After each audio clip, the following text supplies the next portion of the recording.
How you doing? Ken here. Just thought I'd do a quick update. To be honest, I videoed a couple over the last few weeks and never put them up. There wasn't a huge amount in them, to be honest. Latest update on the fish. About, I'd say 2-3 weeks ago, I noticed more flashing, and to be honest, I'm still seeing it. There was two things I noticed. One was my chlorine was creeping up for some reason, and I did do a carbon change on the Big Blue, so that solved part of it. I do use sodium thiosulfate, so I'm going to do a bottom drain flush in a back of the ponds in a few minutes, and I top it up then from the tap, but I throw in sodium. I'm beginning to question the last batch of sodium thiosulfate. I seem to have to put in a lot more of it than I did previously. Normally 3 or 4 teaspoons of it would do my sort of normal maintenance, which I reckon takes out about 1,000 litres, if even that. By the way, I've also cleaned up the back, so I got in there a couple of weeks ago and I cut out all the lilies. They were definitely starting to die off. There's a few leaves in there and there's a bit of water, and I'll leave them like that for the winter and they'll be fine, and they were fine last year. So I'll just have a cover I'll put over this. I'm going to do the covers I think today or tomorrow at the latest. The temperature, it's still holding around 13 or so, so it's still not too bad. But anyway, 2 weeks ago I did what I did was I scraped a few of the fish and I found trichodinia. Not a big deal. I only found 2 of them. It's not as though when I had it the last time I found a lot more. So I did a PP treatment, and the fish seemed grand for a few days afterwards, and then they started flashing again. I found that the chlorine was up over 0.02, so that I thought was the problem. Did another sodium thiosulfate treatment, seemed to address that. But then I noticed during the week they're flashing again. Now I took out 4 of them. One evening I was here and had an hour and scraped them and found nada. And that's the worst thing, to be honest, when they are flashing. Although I have to say I haven't noticed a lot. I do. You see I don't know if you caught it. The chag just flashed there. There's something going on. You can see him there. So I might actually just get the chag out if I can, because he's easy enough to scrape as chags are. So I might do that as part of my maintenance this afternoon and just check him. I don't know. If you remember, I had a lot of problems earlier in the season, and I put it down to I had some flashing like this going into the winter, and it kind of subsided with seeing the odd bit. But as soon as the pond warmed up, I had major problems, and I ended up with a bacterial problem and lost 9 goldfish and my oldest koi. So I don't want to go through that again, so I want to get to the bottom of this, whatever it is. So that's the pond. You can see between leaves and crap blowing in, and I think the white, I'm feeding wheat germ at the minute, cotton sweet germ, and I think that they're probably not eating at all. So I need to, if I put the covers on, that's the end of the auto feeder, so I just give them a bit manually. Another thing I did was actually I just gave, what I did was with the PP this time, I used sodium thiosulfate just to neutralise it rather than the hydrogen peroxide, because I believe it leaves kind of nutrients in the water, according to Ricky Stoddard, that helps the media cover. And there's no doubt when you use PP, the media does go a lot darker, whatever it does. But anyway, what I added as well was, I don't know if you're looking at any of Koi lifestyle videos, but he has been testing a few of these Kactoily monitors, and he also had a fairly decent discount code on his site as well. So I went in there, it was about 3 weeks ago, and ordered one. Now this one is, I think it's designed for a swimming pool, although the measurements are applicable for a pond. But I went for this floating one. Now I was hoping to get it in here, so all the various probes, you can see them, sorry, are in there under that cover. I was hoping it would go in there, but as you can see it doesn't. That was in, but I don't think it makes much difference if it's in here. It's just in the side of the bio chamber. I don't have the air on that at the minute for obvious reasons. And it gives a fair few readings there. Now the only one I'd say, so I double checked, it took me a while to get the calibration on the pH. You can see it at the top, 7.87. That's, yeah, my Hanameter, which I have here, which I just calibrated, which Hana are regarded as one of the most accurate. I recalibrated it there. I got about 7.81, so that's, I'd say, in about the margin of error. It's pretty good, but I couldn't get the calibration on this for some reason.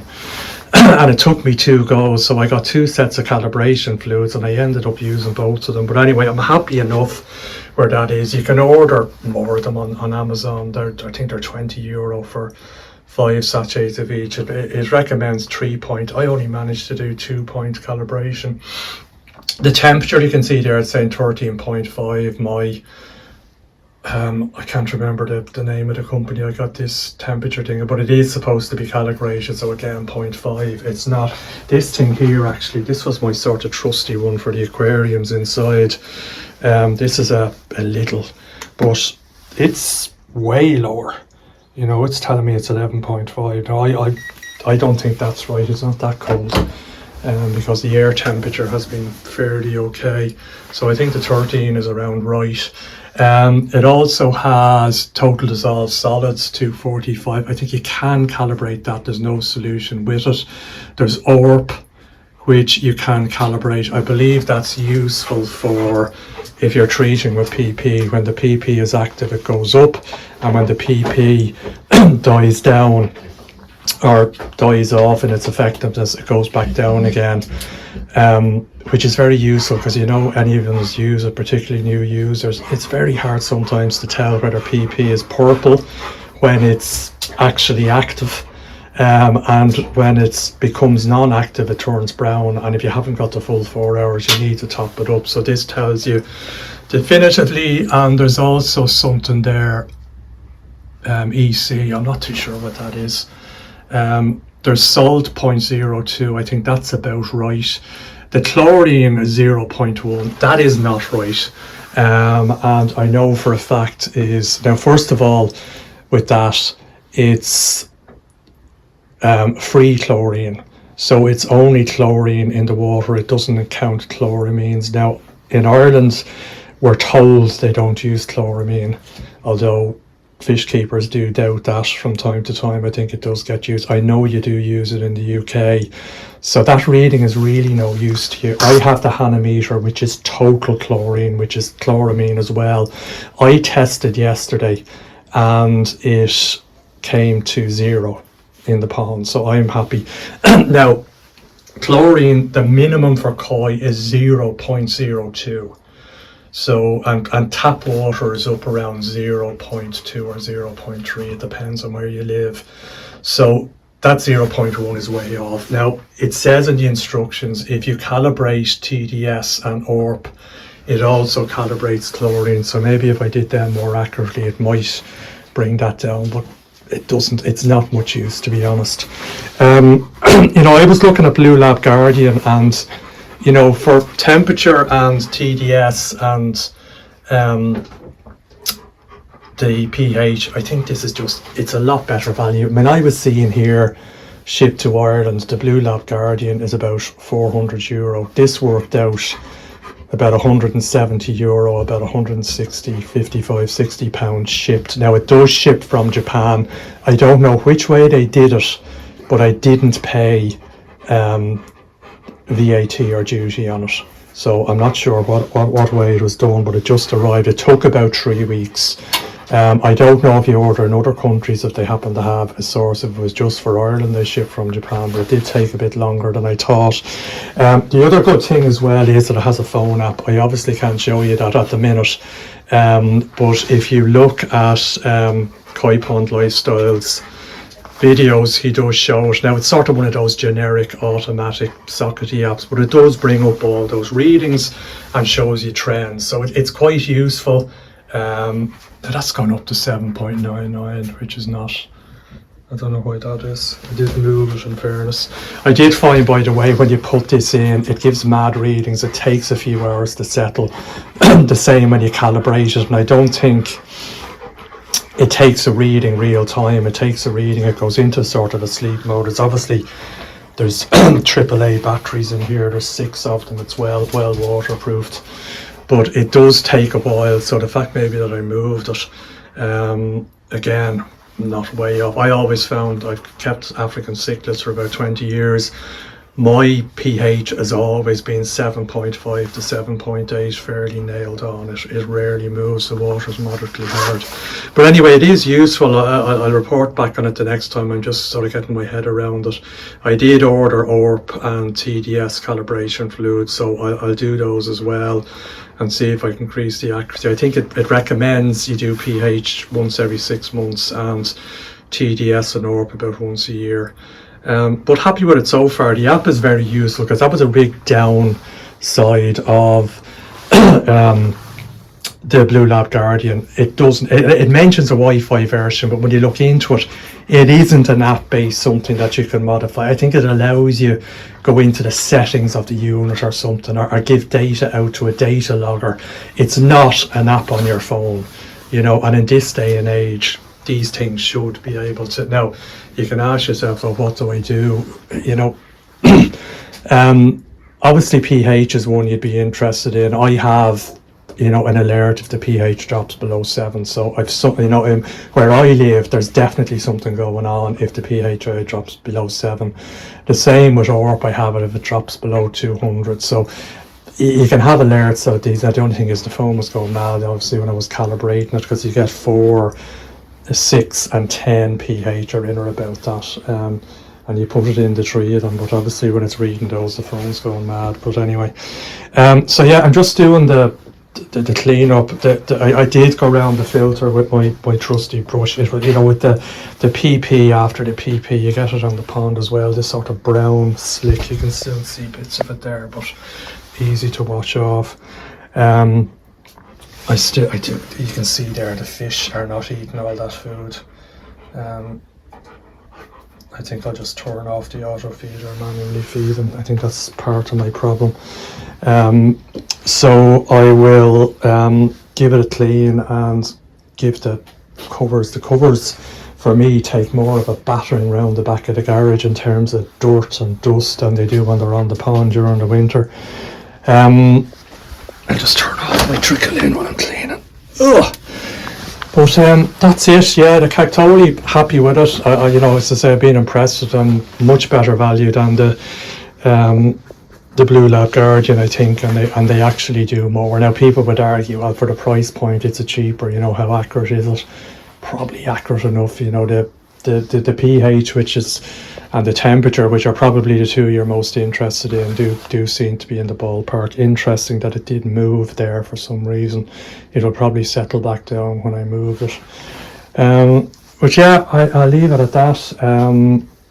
I did get down in the chemist.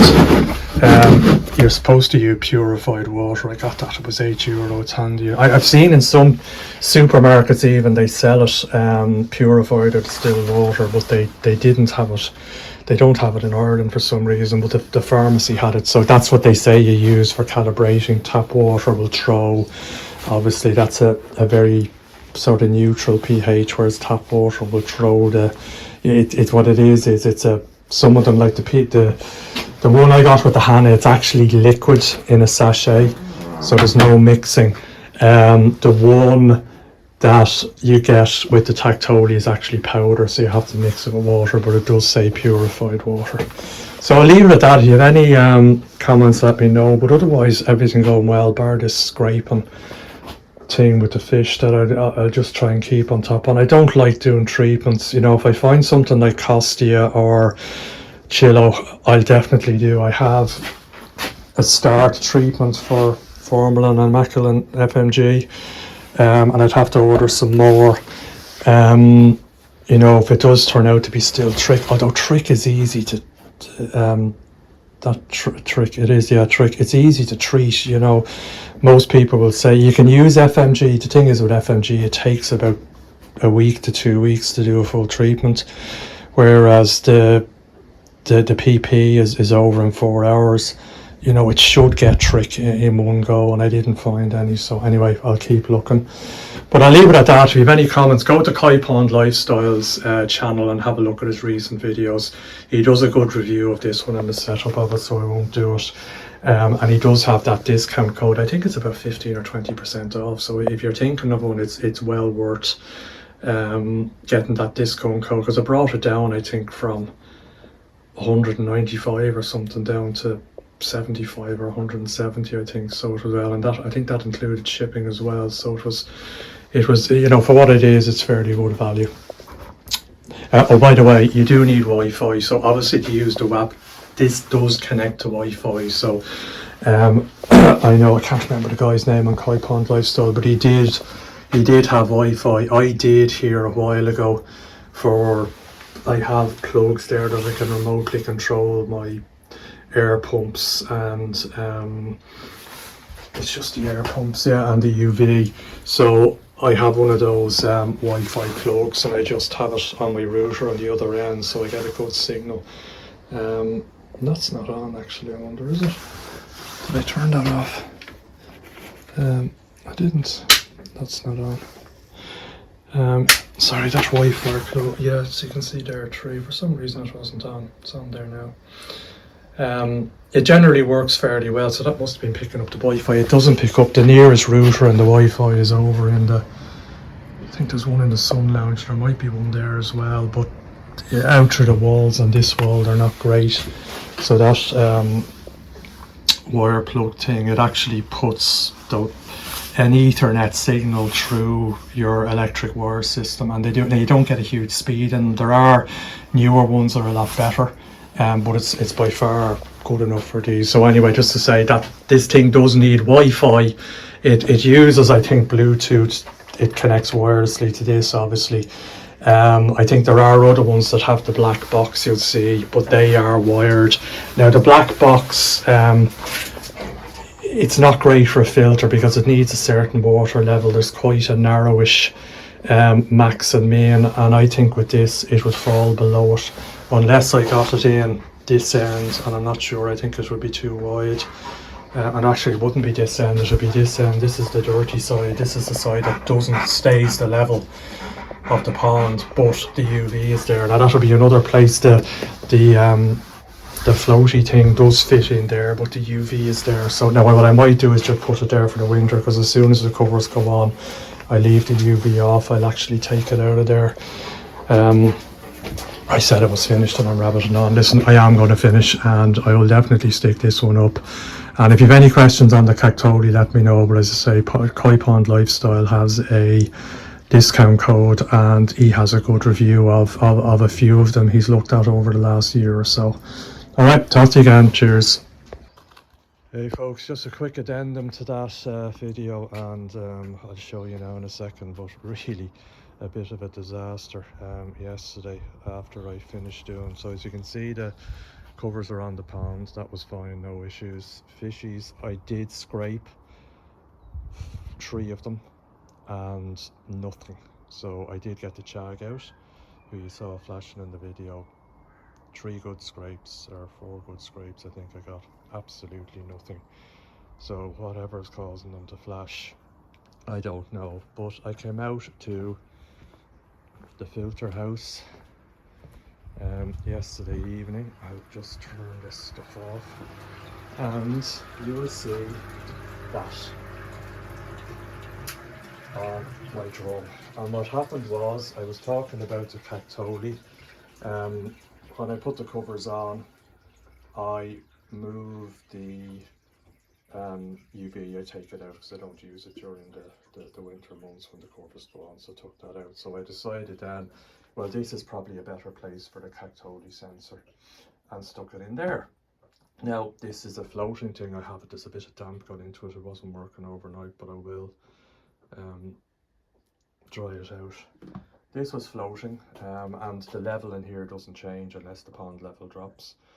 And what happened was the Kactoily sensor got sucked into the drum, which I wouldn't have believed had happened, but there you go. As the drum wound, it got stuck in the drum and came out through there. Now, thankfully, from what I can see, it didn't do any damage to the waste chute or any other part of the drum that I can see. It also snapped. You'll see that the spray bar is missing.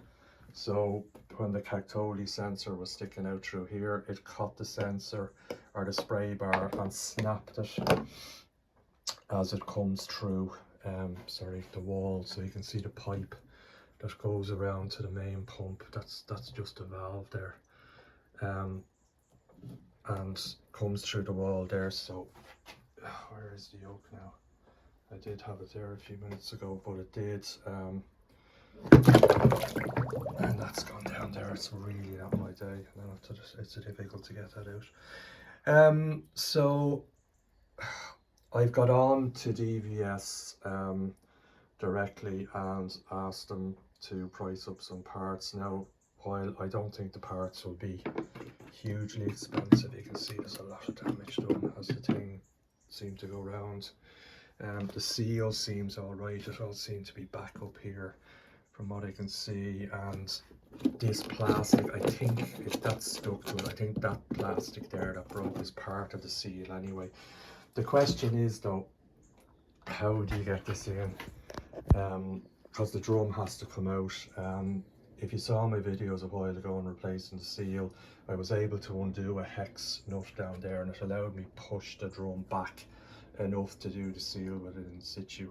But the drum's going to have to come out for this. I'm guessing there's sort of two ends to it and there's bolts, so I'm guessing this bolts on, you can see, onto these two end pieces, and then you reinsert. But I think what's going to happen is this waste chute is going to have to come out, and it's all sealed there, so there's bolts here, nuts and bolts holding it, and I just hope I can get it out enough. I should be with the drum in situ. There's probably enough space there to do it.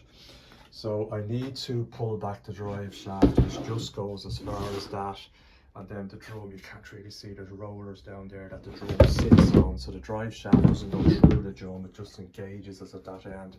So I'm guessing I'm going to have to, either there's some way of undoing the drive shaft and pulling it back, or the whole motor mechanism is going to have to come off, so I pull it back. There's probably a seal there. It's probably, you know, not the worst. I think the waste chute and working on that and then resealing it is going to be potentially the bigger problem. Yeah. No. Yeah, I don't know, unless the waste chute, maybe it's actually, so it maybe pushes forward, and I can push it forward and lift the whole waste chute out with the drum. That might, it doesn't come out this way. Just looking at it, it seems to be bolted. So if I drop the level of the filter, obviously have to drop the water, take the bolts out, and then that should allow me to work the chute free. And I think it does look as though it actually comes back this way, so it maybe just loosens and then I can lift it out with the drum. But it's going to be fun and games, you know. Thankfully, you know, it's just, obviously there's filter bypasses down there, you can maybe see one. This is a cap that the UV damaged. I just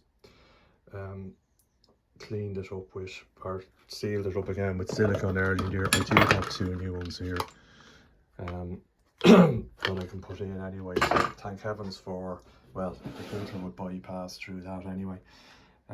So I do have, thankfully, my biological filtration, so I still have the trickle tower and the bio working. It's just the mechanical isn't, and the filter, it's not going to be as bad obviously because I'm not feeding much now, but there's always something. And this got sucked in, it just broke. There was a thing there for a string on it, I don't know what that's for, but that got broke. It did manage to dislodge this cap slightly on its Just shows how strong that motor is. Now thankfully the motor seems fine. The drum is still, if I can show you here, it's still turning all right. There's no odd noises or anything like that. I have that off now.